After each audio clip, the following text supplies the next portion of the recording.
I'm Dusky, and today I'll be talking about a StoryTime video about how I ended up getting aphantasia. So, let's begin. So, aphantasia. What is aphantasia? Aphantasia is a term used for people who have a condition, aka aphantasia, meaning they can't picture it with the mind's eye. And I am one of those people who can't visualize, sadly. And when I say that, it's because I recently found out I had aphantasia. I literally thought that not being able to picture things like mental images were a normal thing and not everyone had it. But no, turns out 5% of the population have aphantasia. And plus, it's a recently discovered condition too. So I'm pretty shocked about that. And as someone who has aphantasia, I really struggle sometimes with it. Not in a bad way, more like kind of like a meh way, if you know what I mean. So anyways, I discovered I had aphantasia around, let's just say, I would say I found out when I was in 7th grade, by the way.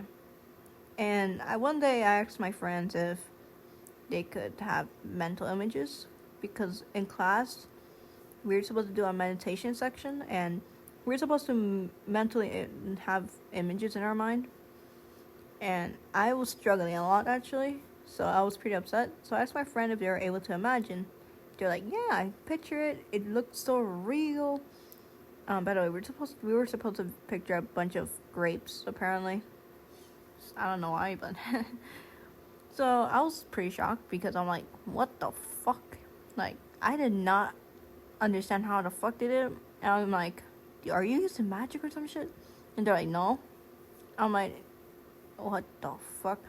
And they're like, why? You couldn't do anything of that? I'm like, no, I can't. I can't picture things. They're like, that's strange. Almost everyone can do it. I'm like, everyone? I'm like, okay. And that was a moment I realized, yeah, this isn't normal. So I decided to go on YouTube and search up, why can't I picture mental images? And then I bumped into a video from a YouTuber you might be familiar with. I'll put their channel right here on the screen.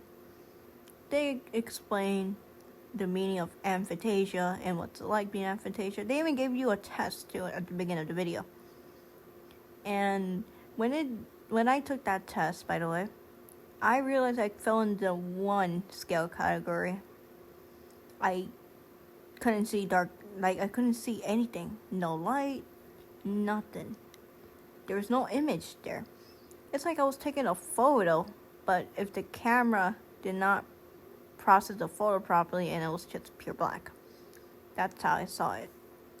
And I'm like, I think I have aphantasia. The fuck? So I decided to talk to my therapist about it, and she was like, oh yeah, you don't have to worry about it. I'm like, worried about it? She's like, yeah, you don't have to worry. I'm like, okay then. And when I went to school, I told my friends, hey, I have aphantasia. And they're like, what the fuck, what's aphantasia? So I had to explain to them again how aphantasia works and the meaning and the symptoms and all that. And their reactions were pretty shocking, by the way. And I found that funny. But when it comes to me being an artist, by the way, I've been drawing since 2014, since I was a little kid, or since I picked up the crayon and everything. I didn't have any problems.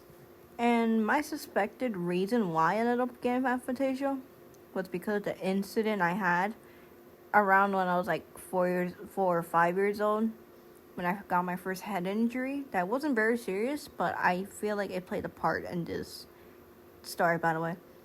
So one day I was on my mom's dad's bed to be specific, and I was on the edge. You see, the bed was a full-size bed, and it had those bed handles and everything, like front and back, and I was in the front, and I stood up.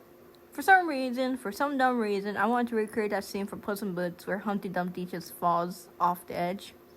And you could probably tell how this went. So, I got on the edge. I look at my parents, and I said, so long. And then that's when shit hit the fan. I fell. Like, I literally trust fall. But without no one catching me, I hit my head hard as a fucking rock on the ground. And trust me, it hurt like hell. I was surprised I didn't get fucking brain damage or brain bleed. But the good thing was that there was carpet too. So it protected me, but it hurt. And later on, I just lived up a normal life and everything. Until now, because I figured out I have aphantasia and it wasn't normal. Apparently. Yeah.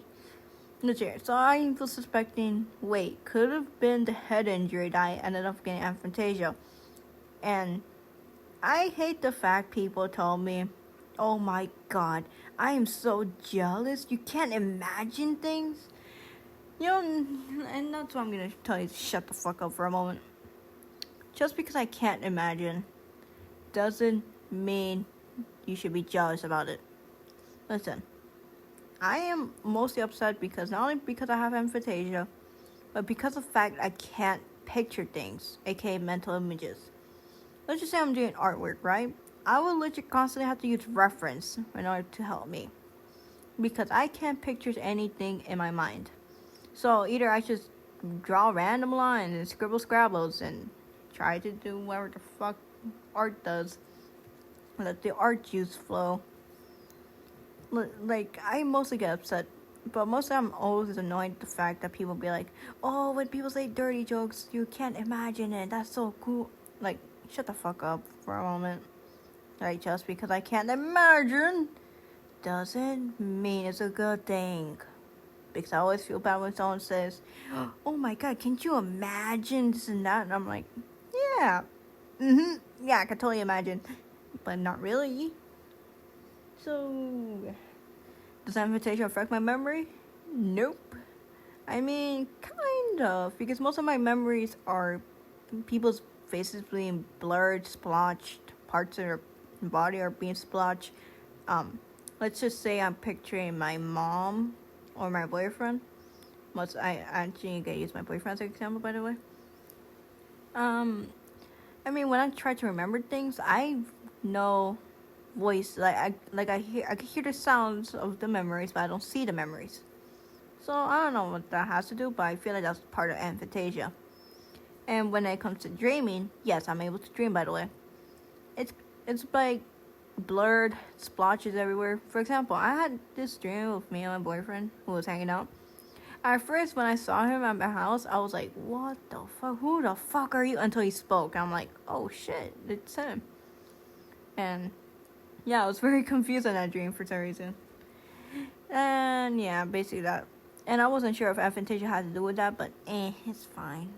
But it doesn't affect my dreams. I mean, I can hear my memories, which is a good thing. But I can't see the details, basically. So, yeah. It's worse when I'm reading a book, because I can't read a fucking chapter book without it having pictures to describe the fucking scene. For example, one time I was reading The Magic Tree House, and I was reading that book about the pyramids and everything.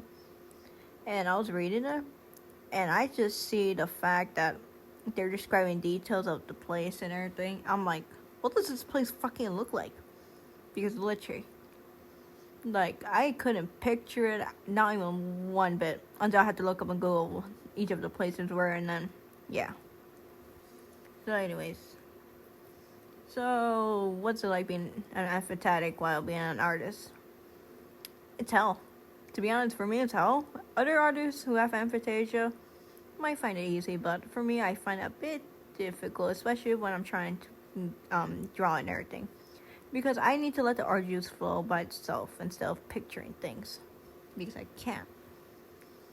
Mostly I get annoyed because people say because I have aphantasia, I can't become an artist, which is fucking annoying.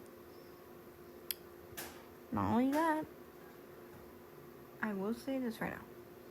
I do have a problem with people comparing aphantasia with propagnosia, which is what Katzen made. You should check out their video. By the way, propagnosia is face blindness, meaning people with this condition cannot see what your face looks like. Usually it's warped into different things, which is kind of sad, which I feel bad for people who have it.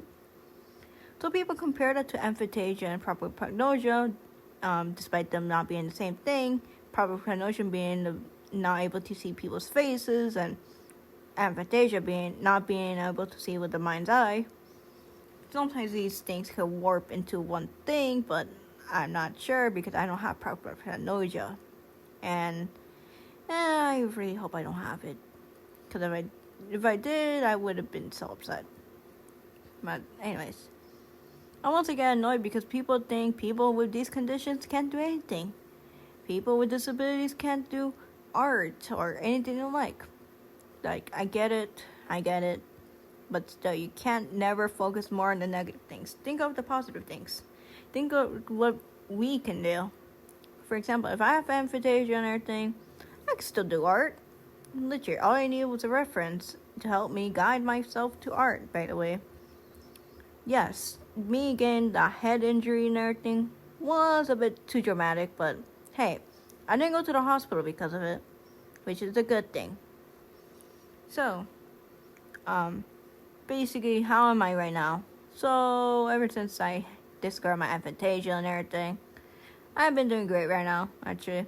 And this is the reason why I'm making this video, because I want to talk about my experience with aphantasia, and I hope people can not feel alone if they have it too. And maybe you guys might have it, really. I recommend you watching the video that I will link down below. If you want to know more about propagnosia, I could link that video too. Katsu made a very good job of making the video. So yeah, you should go support both of these channels, by the way. And that being said, this is Dusky signing off. Adios, goodbye, and have a great day. Bye-bye.